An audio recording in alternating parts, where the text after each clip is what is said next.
நேரந்தே சோடனை நடக்குது. ஜோடனையா? உங்களை விட நாங்க ஜோடனை பண்றோமா? ஒரு நாள்ல மழை நனைஞ்சதுக்கு கொணவனான்னு பேசிட்டாங்க. எப்படி சொல்றது, ஒரு கோழிலே மழை நனைஞ்சா படக்குன்னு நொசந்துருவாங்களாம். அந்த மாதிரி டக்குன்னு தொண்டை கட்டிக்கிச்சு அவருக்கு.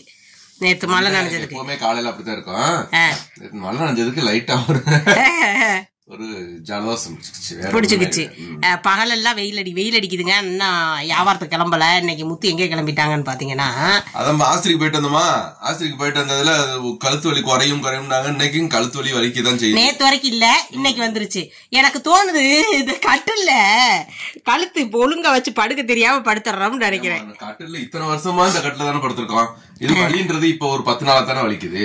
இத்தனை வருஷம் 3 வருஷமா இந்த கட்டில தான் இங்கதான் படுத்திருக்கோம். கழுத்து இப்படி நல்லா பின்னாடி திருப்புங்க.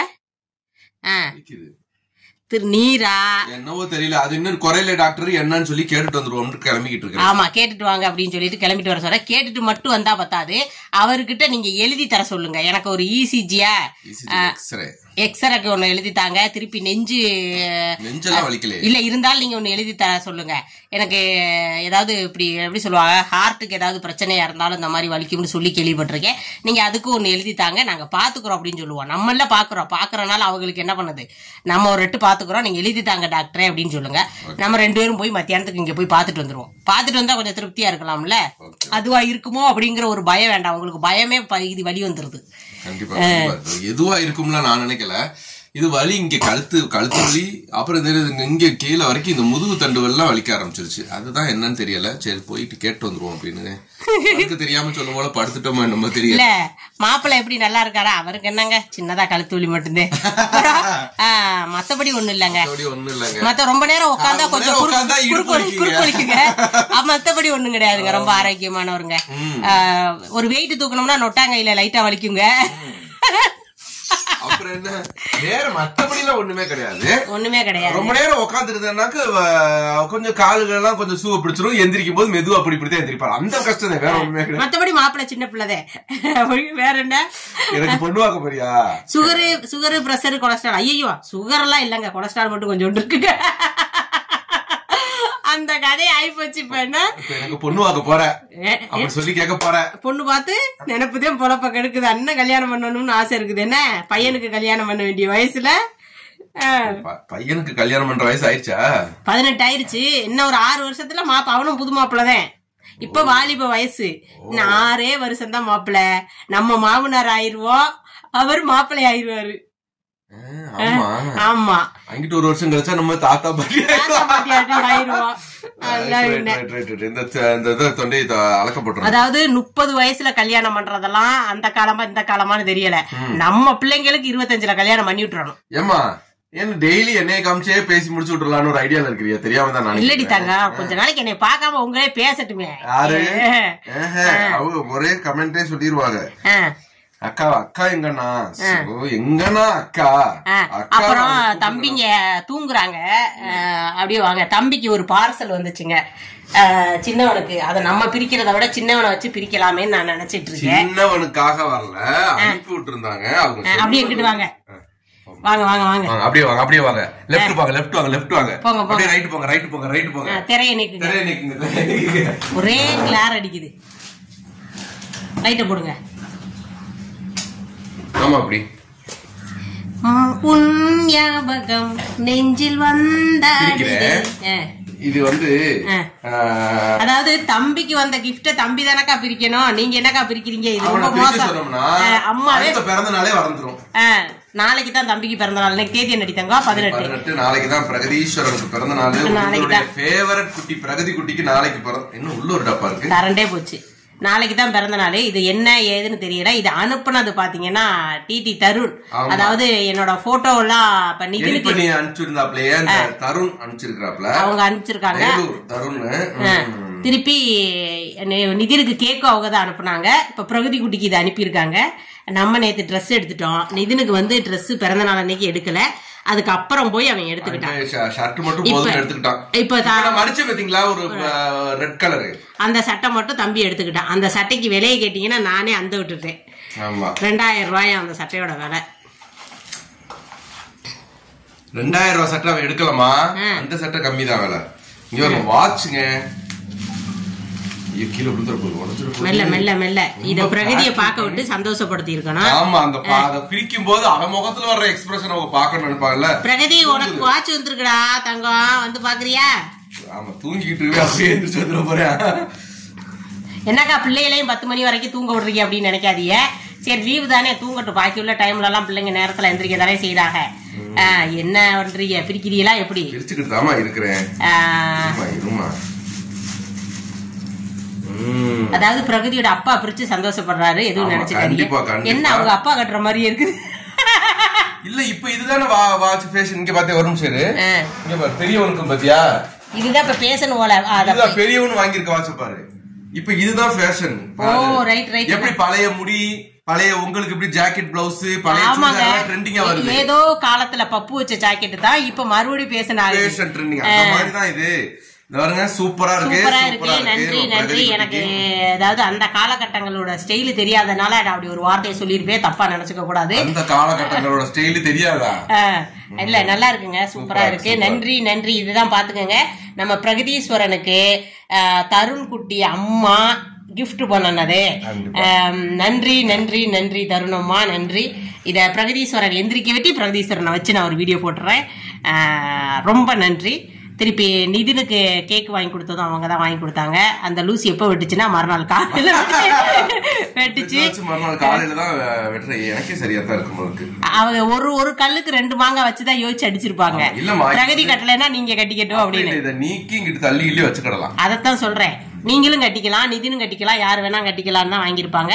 ஓகே தருண் அம்மாவுக்கு என்ன சொல்ல விரும்புறீங்க? நன்றி நன்றி. இந்த கிஃப்ட் நாங்க ஆரம்பத்துல இருந்து சொல்லிக்கிட்டே தான் இருக்கிறோம். கிஃப்ட கொடுத்து தான் நம்ம பாசத்தை காட்டணும்னு கிடையாது.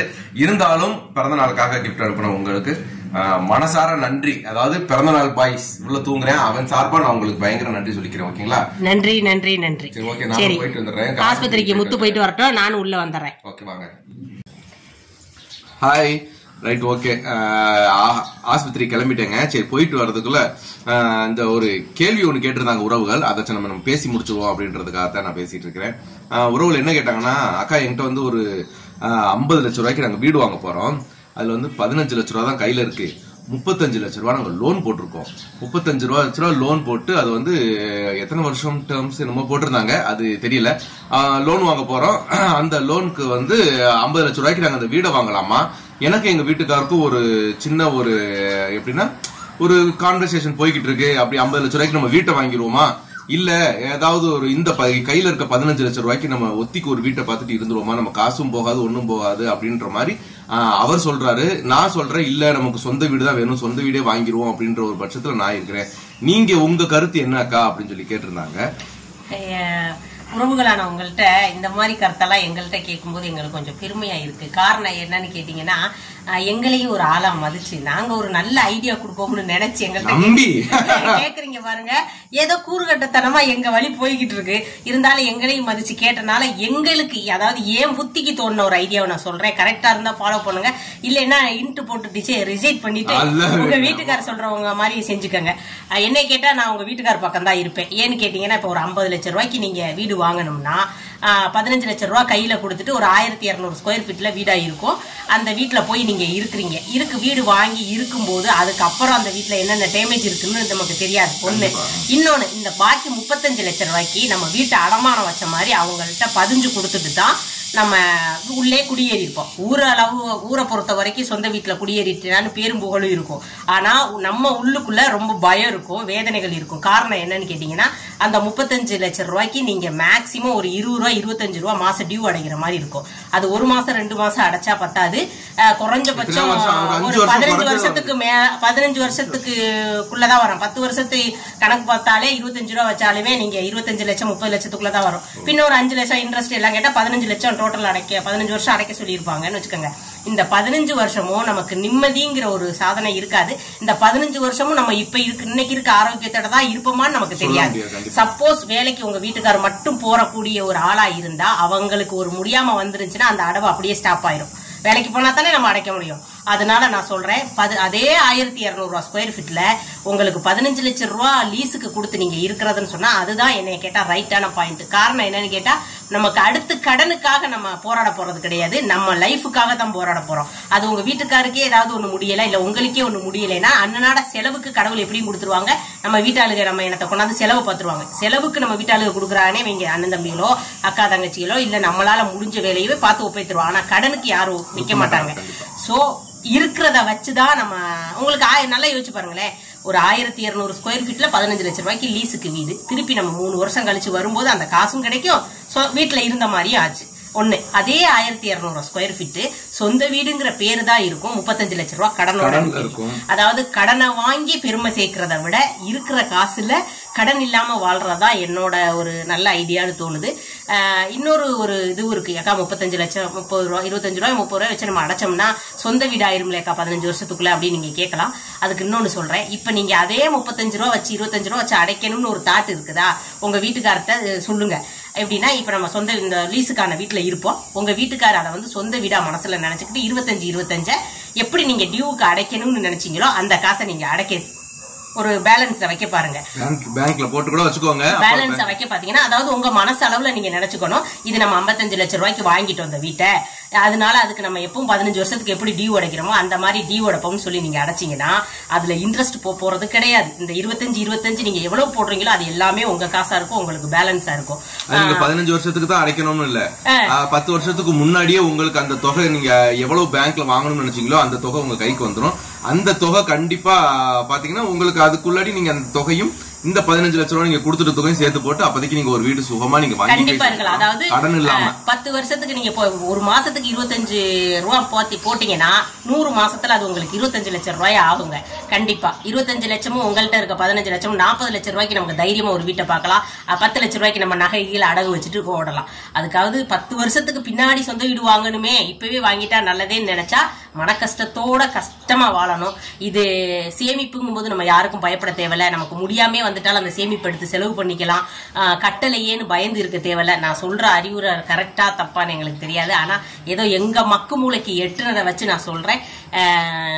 எந்த ஒரு வீடா இருக்கட்டும், ஒரு தொழிலா இருக்கட்டும், ஒரு வண்டியா இருக்கட்டும், ஒருபாடு லோன் எடுத்து செய்யறது தப்பு. என்னை பொறுத்த வரைக்கும் கடன் வாங்கணும், அளவுக்கு அதிகமா கடன் வாங்கக்கூடாது. அந்த கடன் வாங்கினாலும் நமக்கு நாளைக்கே ஒரு வியாதியோ என்னமோ ஏதோ வந்து படுத்துட்டா அந்த கடனை நம்ம கிட்ட ஏதாவது ஒண்ணு இருக்கணும், அதை வித்து நம்ம கட்டக்கூடிய ஒரு செக்யூரிட்டியா எப்படி சொல்லுவாங்க, ஒரு ஏதாவது ஒண்ணு வச்சுக்கிட்டு தான் நம்ம ஒரு கடன் வாங்க யோசிக்கணும். இன்னொன்னு இதுவே நீங்க இப்படி இந்த பக்கம் திருப்பி போட்டிருந்தீங்கன்னா உங்களுக்கு நாங்க ஒரு சஜஷன் கூட கொடுத்துருப்பேன். 35 லட்சம் கையில இருக்குது எங்க கிட்ட, ஒரு 10-15 லட்சம் தான் எங்களுக்கு தேவைப்படுது, அதுக்கு நாங்க ஒரு லோன் எடுத்தோம்னா அதுக்கு உங்களுக்கு கால அவகாசமும் கம்மி, வட்டி கம்மி, அப்ப நீங்க சீக்கிரமா அடைச்சு முடிச்சிருவீங்க, உங்களுக்கு வந்து சொந்த வீடும் ஆயிப்பேருன்றது நீங்க தைரியமா இறங்குங்கன்னு நம்ம சொல்லிடலாம். ஆனா உங்ககிட்ட இருக்கிறது பாதிக்கு கால்வாசிக்கும் குறைவா தான் உங்ககிட்ட அமௌண்ட் இருக்குது.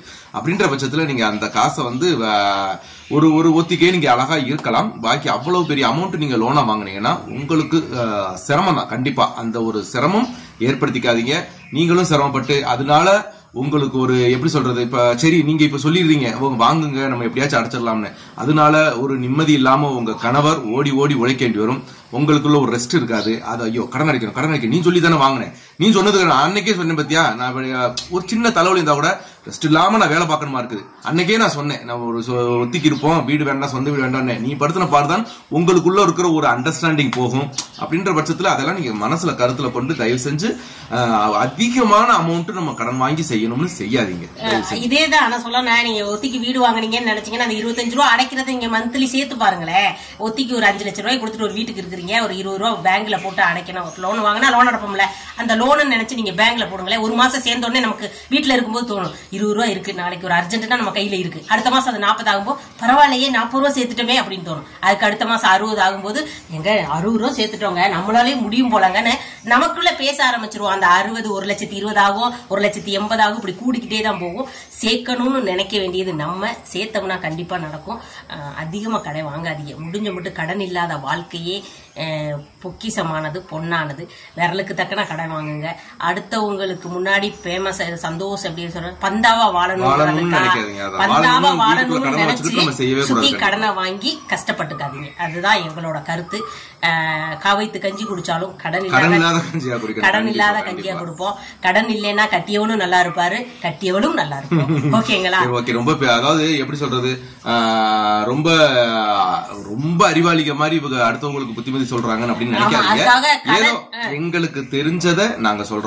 கடனே வாங்காம உலகத்துல நம்ம வாழ்க்கை அளவா வாங்குங்கன்னு தான் சொல்றேன். அதாவது இப்போ ஒரு உங்க தேவை ஒரு 10,000 தேவைப்படுது, 10,000 ஒரு இதுக்கு தேவைப்படுது, ஒரு முதலீடுக்கு தேவைப்படுது. என்கிட்ட ஒரு 7,000 இருக்கு, 3,000 கடன் வாங்குங்க, பிரச்சனை கிடையாது.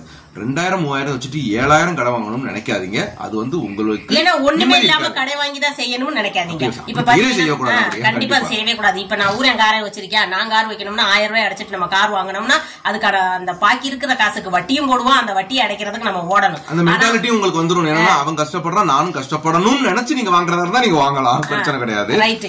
அதாவது தேவைக்கு நம்ம செலவு பண்ணலாம், தேவையற்ற ஆடம்பர செலவுக்காக நம்ம அனாவசியமா கடை வாங்க கூடாதுங்கிறதா எங்களோட மெயினான கோரிக்கை இது. சரி, ஓகேங்க, பாருங்க, தவறா சொல்லிருந்தா மன்னிச்சிருங்க. அதுதான் சொல்ல வந்து. ஓகேங்க, பாருங்க, பத்திரமா இருங்க. பாய்.